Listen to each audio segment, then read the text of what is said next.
You have to show them, I am the same as you, and then bring your unique, different qualities, whatever that might be, to the table. Welcome to Women Changing Leadership. I am your host, Stacy Mayer, and I teach you how to get promoted, get paid, and bring your whole self to the leadership table. I am on a mission to change organizations from the C-suite out, because women are the new face of leadership, and we are doing it on our terms. Hello, corporate badasses. Welcome to another episode of Women Changing Leadership. I am your host, Stacy Mayer, and super excited, as always, to be here with you again this week. I am so excited about today's episode because I just recently had a really deep and enriching conversation with a very powerful woman who I just started working with one-on-one. And it was during a time of transition for her where she was thinking about, hey, should I take this job or should I stay at my current opportunity? And so in today's episode, I'm going to be sharing with you the thought process that we had between determining which one she should take. And then more importantly, I'm going to be showing you the single Achilles heel that I believe is holding her back from having even larger and more and richer success in her entire career. So that's what we're going to be talking about today. So speaking of Achilles heel, on last week's episode with Amy Ehlers, she challenged me to celebrate my wins. So if you haven't listened to that podcast episode, I encourage you to go back, give it a listen. We talked about these inner mean girl archetypes, like these voices inside of our heads, these ways of being that are really holding us back, that are not helping us succeed in life and in our careers. And she quickly diagnosed me as an achievement junkie. Yes, I confess. One thing that I will point out, which I thought was kind of brilliant and exactly how I see the world, is that the achievement is not the problem, right? It's the problem is that I'm addicted to the achievement, which means that I'm constantly moving the goal or expanding and moving the goalpost or the win, right? It's never good enough. I'm not good enough. I didn't actually reach the finish line.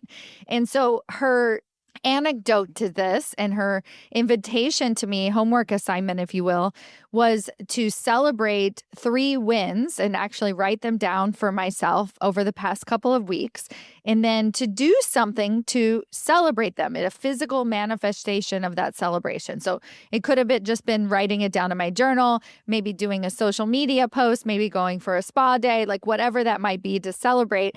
And I decided to purchase a plant.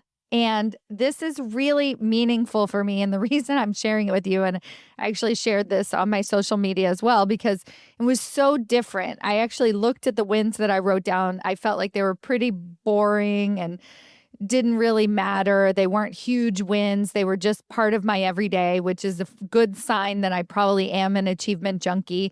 And so even in my evaluation of my wins, I wasn't fully embracing them. And then this idea of buying something that is going to cost a couple $100s to put in my office, my first thought was, oh, I hope I don't kill it.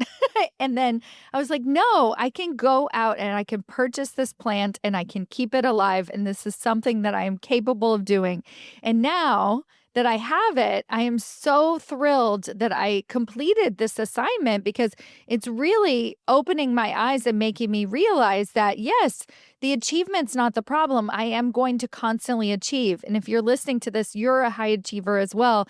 Your achievement, your desire for more is definitely not a problem, but it becomes very soul-sucking and frustrating if you never actually get the chance and the opportunity to celebrate your achievements.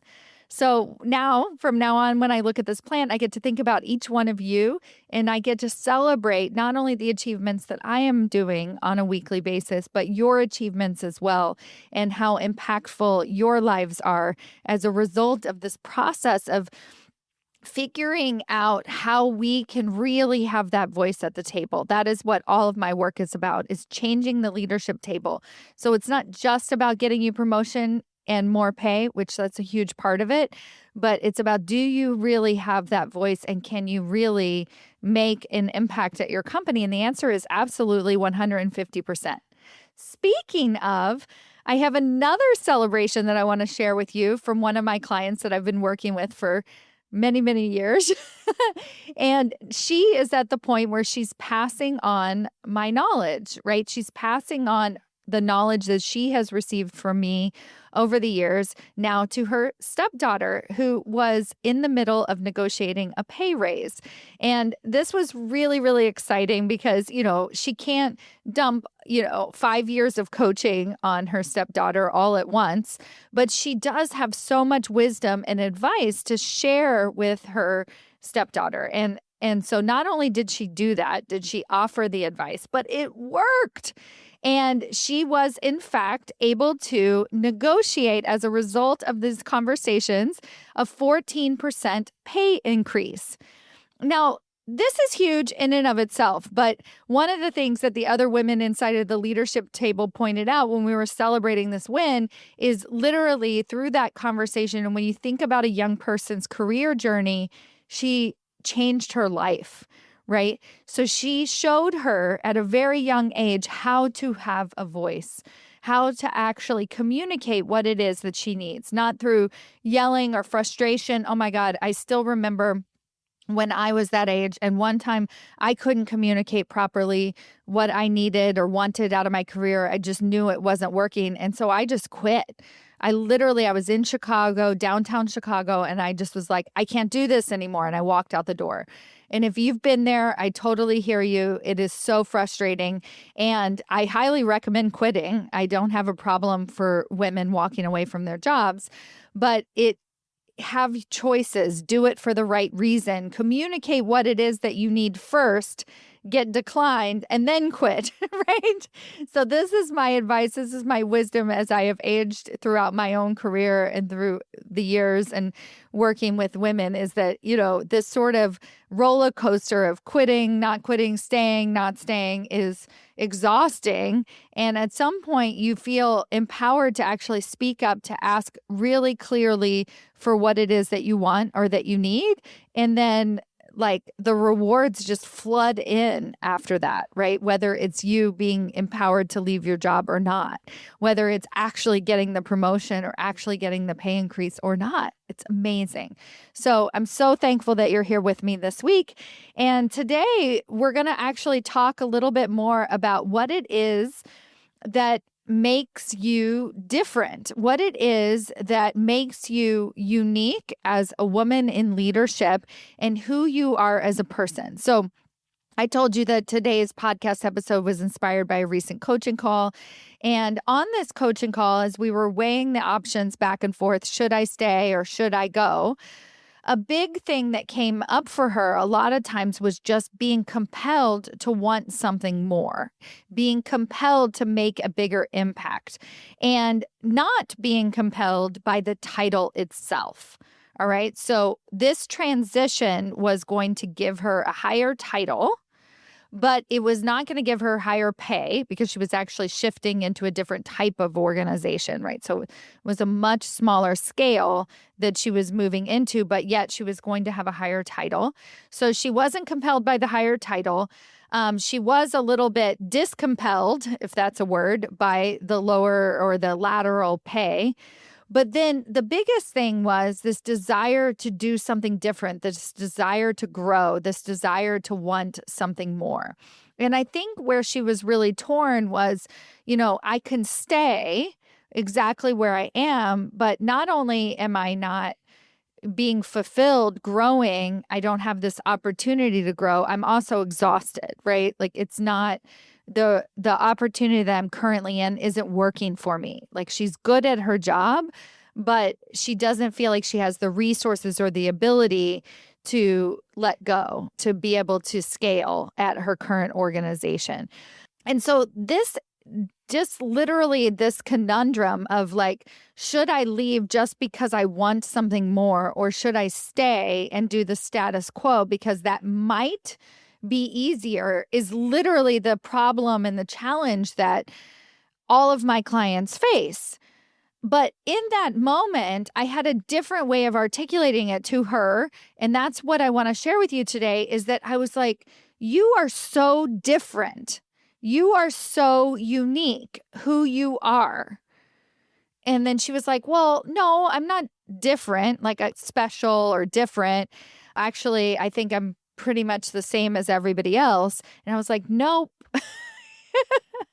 And we had this really wonderful, beautiful conversation about embracing her differences and how different she thinks and sees the world, which is causing the frustration in her current organization. She sees the world differently. She sees the leadership potential. She sees some of the ways that these problems, these challenges that her organization can be solved differently. And not being able to speak to that difference is what's causing her frustration, right? And so when she goes into this new opportunity and now she's going to be reporting directly into the CEO, she's actually all the way in the C-suite, then she is going to be able to be a part of that difference. This idea for women, I think, embracing our differences, understanding our differences throughout our entire career and throughout our entire life is the roller coaster, is the ups and downs. So I'm going to go back in time a little bit on my journey, which is that I'm incredibly different. I'm too loud, too outspoken, too whatever, all the things, right? And I always feel like I think differently. And I remember growing up and wanting more friends, wanting to fit in, desperately wanting to fit in, desperately wanting to find a very linear path. This is the existential crisis for women who are different because, you know, as a woman, you're already different than the people who are around you, especially if you're in the corporate world, right? You look different, you think differently, you act differently, just quite frankly, because of your gender. And then add on top of that, if you're a woman of color, you're also going to think even differently than everybody else because of your upbringing, your worldview, the way you see things, just anything, right? And so if you get into this field, into this world, this corporate world, where you want to make a change and you are different. And so you know that. You already know that. You're like, look, I open my eyes. I am different than every single person in the room. Yet there is this fire, this pull to be the same as everybody else. Wouldn't it be easier? And I think this was part of our conversation. It's like, wouldn't it be easier if I could just stay in my other job? Like, couldn't I just be happy in that other job, happy doing the status quo? I get paid really well. You know, I'm able to call my hours. I've been here almost 8 years. I love the work that I'm doing. I love my team. I've put my team together, but it's not enough. And I wish I could just be happy. I wish I could just be normal. And so the rest of our conversation was actually about embracing how different she actually is, embracing that. And so my encouragement for you today, listening to this podcast episode, is to begin to embrace that difference. I want you to go back in time and I want you to see the girl that didn't do what everybody else did. I want you to see the girl who spoke up and said, hey, this is not right. Or, you know, who maybe spoke a little bit out of line. I was just having a conversation with somebody when she was a kid and she called another girl in her class dumb. And then she got in trouble and she was like, but she is dumb. So we are the people who see the world differently. We've had these moments where we've been able to speak up, when we've been able to do something different. Yet once we actually get there, we're like, oh, wouldn't it be easier if I was just included in the same? And embracing that difference, knowing that you're different, right? Again, this is what I'm saying. You probably already have these inklings because it's incredibly frustrating and it can seem like it's what's holding you back. When I moved to New York City to become an actress, I remember I was in the cattle call line. And basically this is like you go to the union building and you can audition and you wait in line for the auditions. And you're waiting to be like everybody else. And you're just like, hopefully they like me. Hopefully I can show them what I have and my talents. And I remember waiting in this line and I was like, I never, ever, ever want to do this again. And so I didn't. I started my own theater company. I decided that I would make agents and casting directors come to me. Instead of waiting in line for them, I was going to bring them to me. And it worked. That's what I did in New York City for almost a decade. And I helped so many other performers find their way in this way as well, because I was different. Now, when I would run into problems, though, is when I would get frustrated. I was like, can't they see how awesome we are? Why aren't more people lining up to come see us? Aren't we amazing? We're so funny. Whenever anybody comes to see us, they love our shows. So shouldn't there be more and more people? And at one point, I went off and I produced a different show, and I decided to produce that show as if it were on Broadway. And so I produced this show and I actually ran it off Broadway, and I decided to use basic marketing techniques, same marketing techniques to produce this show, and not different marketing techniques, but same marketing techniques that you would use to produce a Broadway show. So this translates into, and by the way, that was the most successful show I had. The New York Times came and reviewed it. It was very successful. I ended up touring it around the world. And in the show itself, I was very different, right? The topic, the subject matter, by the way, it was a comedy about funerals. It was just completely off the wall and really, I don't know, groundbreaking, I guess I should say, like different. But the process that I used to sell the show, to get the show in front of producers, was the same process. And I literally took a Broadway production course to learn this process step by step as what everybody else does to get a show produced on Broadway. That was it. And now with my women, what I do is I teach them a same process to get them in their uniqueness, in their differences, promoted into higher level leadership positions, right? Because where the problem set in is like, okay, so you come into this leadership position, you have something to say, you're different, you look different, you think different, you act different than the rest of the room. They don't accept you, right? You don't fit in completely. It seems like they're off having golf outings without you and getting drinks, and everybody else is getting promoted and you're getting left behind.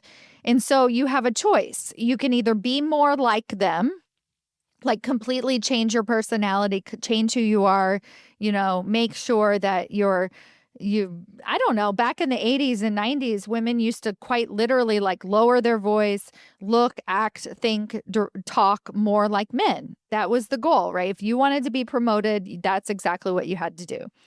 Or what I see most women doing in today's age is being more themselves. And so this is where we get into challenges because we are different.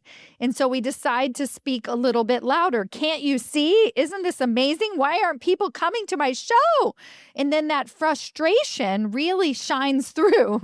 And that's when sometimes we get labeled as too aggressive. I'm not saying that's your fault, but sometimes what happens is we are aggressive. We are frustrated. We are speaking up very loudly because we do deserve to have our voice heard. We want people to know what's going on. Or what a lot of my clients actually do is just quit. They're like, look, this place doesn't accept me. This place isn't like me. I'll never fit in here, so I'm gone, right? So this is the back and forth that so many women feel.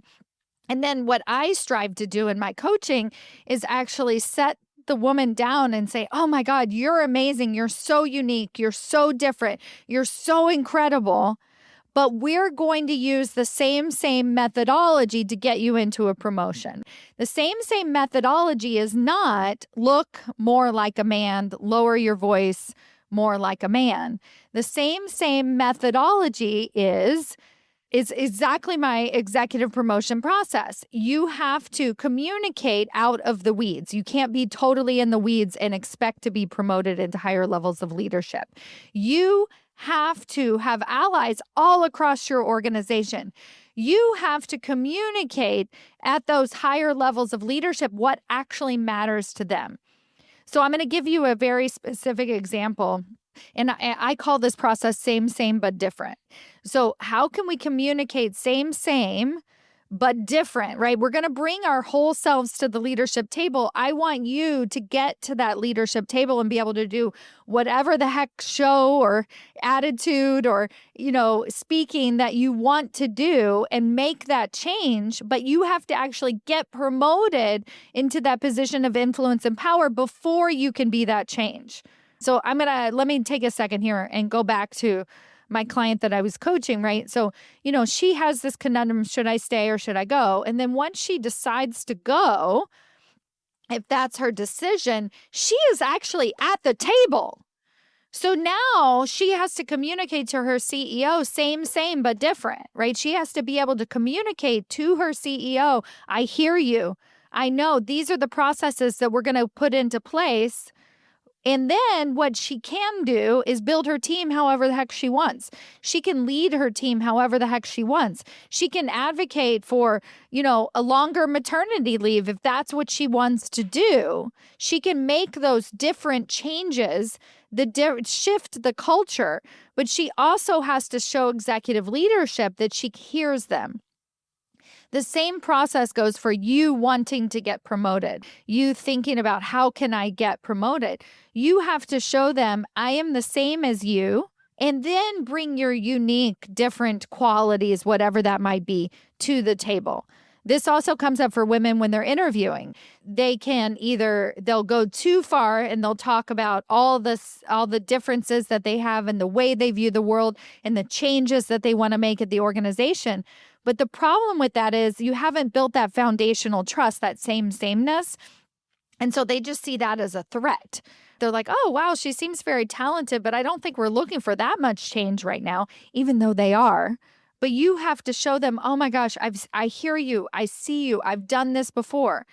So here's the tip that I want to give you as I close out today's podcast episode. We just already know that you're different. You're a total corporate badass. This is unique to society. You're not like everybody else. What you bring to the table is going to be very different than what somebody else is going to bring to the table. Now, in order to get the sameness, all I want you to do is to listen for the words that leadership says. What is the mantra that your CEO is saying all the time? What is the thing that your boss always says that he wants? And you're trying to help him get there, and you're trying really hard to help him figure this out. First of all, I want you to listen to what he actually says. Okay, so let's say your boss is always saying, we need to be the first to market, right? We need to be the first ones. We need to be out front of everybody else. And maybe this is coming from his CEO as well, okay? So he's just repeating over and over again, we need to be first to market. Now, your process of getting first to market might be different. Like you need to make sure you build your team first. You need to make sure that you solve some other problems before you go first to market, because if you go just first to market, then you could fail. So you have a whole process. And so maybe perhaps you've been talking to your boss about the process, right? How we're going to make sure that we're going to be successful once we go first to market, okay? But what I would like to challenge you to do is, one, listen to those words. What are the words that your boss is consistently saying? And then what I want you to do is quite literally repeat those words back to him. So in conversation, you're going to say, all right, so I've been thinking about what you said about being first to market. I've been thinking about what you said about being first to market. And here's what we're going to do to get first to market. Before you even go into all the strategies and what you're working with your team about to be successful once you get first to market, which is fine. And I want you to do that. And that's your process. And that's how you're going to be so great. But you have to spend at least 10 seconds, 2 minutes acknowledging, I hear you. I know you want to be first to market before you talk about taking things slow in order to be successful at being first to market. Because he's just saying, we want to be first to market. We want to be first to market. And so this is where that big bang, that sweet spot, that boom happens. is because if you can communicate to him, hey, I gotcha, we're going to be first to market. Then you go back to your team and you're talking to your team about being successful once you get first to market. Now, what you're actually going to have is success, right? So your boss is going to be trusting you to do and to lead and to push this forward as much as you possibly can. And then once you actually get to market, you're going to have huge amounts of success. So your boss is going to credit you for not only being first to market, which was his directive, but also being successful once you got there. Do you hear what I'm saying? So if we don't tell our bosses, like, we hear you, same, before we start sharing our unique, different process of how we're going to make it even better than what he's saying, then we erode that trust. He gets a little bit confused. When you can start to, one, first of all, embrace your differences because you're different, you just are. Be willing to communicate some of the same right out of the gate. I'm talking 30 seconds, 2 minutes tops. Don't spend a huge amount of time on it, but just tell them, I hear you. I know what you're saying. And then go back and do the work that's going to bring your unique brilliance to the table. That is when you become unstoppable. This is when your career just goes boom, boom, boom, boom, boom. So today's episode is meant to remind you that you are different, but that there are ways that you're holding yourself back through your differences by not being the same, being willing to show them, I think like you. I do already talk like you. I can communicate like you. And I am going to have a different approach that's going to help us be even more successful. That's when you get promoted to the C-suite. That's when your voice gets heard. That's when it becomes non-negotiable to have you in the room. That's when trust is built. Everything else becomes unstoppable after that. All right, my friends, thank you all so much for listening and have a wonderful week. Bye.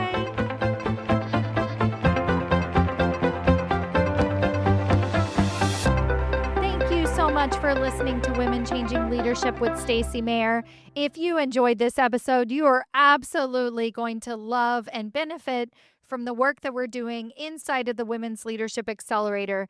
This month-to-month membership program is unlike anything else in the market. We are single-handedly flipping the unemployment rates on their head. It is the only place on the internet where you can actually get yourself not only a job offer, but one that has a higher salary, a higher title, and more recognition and influence than you ever could have imagined in your career.